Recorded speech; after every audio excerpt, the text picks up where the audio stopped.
Okay, so web app versus mobile apps. Gmail has a web app that you can use on your desktop browser, in which case it's big. It has a web app you can use on your mobile browser, in which case it's small, it's tailored to the smaller screen. But then Gmail also has mobile applications, like native mobile applications that are built.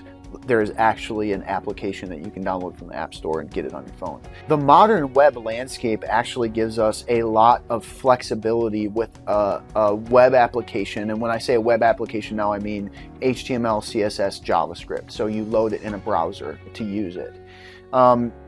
We have a lot of flexibility in terms of mobile compatibility. So for many applications, especially business applications where it's not high performance, it's not a game, there's not a lot going on with graphics, it's mostly information, it's mostly workflow.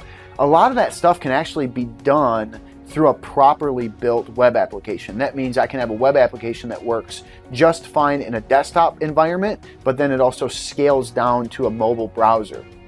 A lot of people want the actual app experience though. So they don't want to bring up Safari, they don't want to bring up Chrome, they don't want to bring up Firefox on their phone. They want to actually have the app installed just like all the other apps. The possible dilemma with apps is that they're native to the platforms. And what that means is that Android apps are typically built in Java technologies and iOS apps are built in Apple technologies.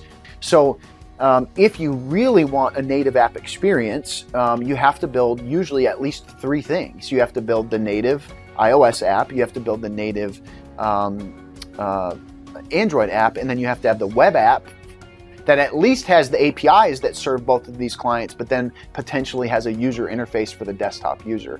Typically, we encourage people to start with the least expensive option, which is let's just take the web application that we have to build anyway, and let's customize that for mobile, and let's see what you can get, how much runway you can get out of that. In terms of ROI, a lot of times that's perfectly sufficient, and that's probably the trade-off that makes most business sense.